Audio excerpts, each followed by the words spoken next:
3 डिसेंबर जागतिक दिव्यांग दिनानिमित्त अकोट शहरातील छत्रपती शिवाजी महाराज चौकात दिव्यांगांचा सत्कार हा महिला शक्ती संघटनेच्या वतीने करण्यात आला। तसेच उपस्थित सर्व दिव्यांग बांधवांना ब्लँकेटचे सुद्धा वाटप करण्यात आले। कार्यक्रमाच्या अध्यक्षस्थानी सामाजिक कार्यकर्ते कनक कोटक तर प्रमुख पाहुणे म्हणून माजी नगरसेवक हरिनारायण माकोडे, हरीश टावरी, पुरुषोत्तम चौखंडे, बजरंग मिसाळ, महिला शक्ती संघटनेचे संस्थापक सुदेश रजाने, राज्याध्यक्षा लक्ष्मीताई गावंडे, राज्याध्यक्ष राजकुमार वानखडे, राज्य सचिव गणेश वाकोडे, अकोला जिल्हा उपाध्यक्ष मंगला दिंडोकार, अकोट तालुका उपाध्यक्ष सुरेंद्र मोले, अकोला जिल्हा सचिव अनुरिती गुहे, अकोट तालुका कार्याध्यक्ष बबलू सुरतने, राष्ट्रीय अपंग विकास महासंघाचे अनिल राऊत, नितीन पवार, अनिल अग्रवाल, प्रशांत हिरुडकर यांची उपस्थिती होती। यावेळी सर्वप्रथम महापुरुषांच्या प्रतिमांचे पूजन व हारार्पण करण्यात आले।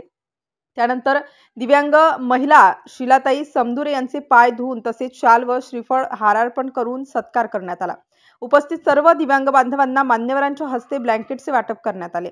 यावेळी मान्यवरांनी आपले मनोगत व्यक्त केले। तसेच राष्ट्रीय अपंग विकास महासंघाचे राज्य संचालक गणेश वाकोडे यांनी जागतिक अपंग दिन याविषयी व दिव्यांग यांच्या असलेल्या अडीअडचणी जाणून घेतल्यानंतर 3 डिसेंबर हा जागतिक अपंग दिन जिल्ह्याच्या ठिकाणी मोठ्या उत्साहात साजरा होण्यासाठी पुढील वर्षी सर्व दिव्यांग बांधवांनी एकत्रित राहून हा दिवस उत्सवात साजरा करण्याचा निर्धार त्यांनी यावेळी केला।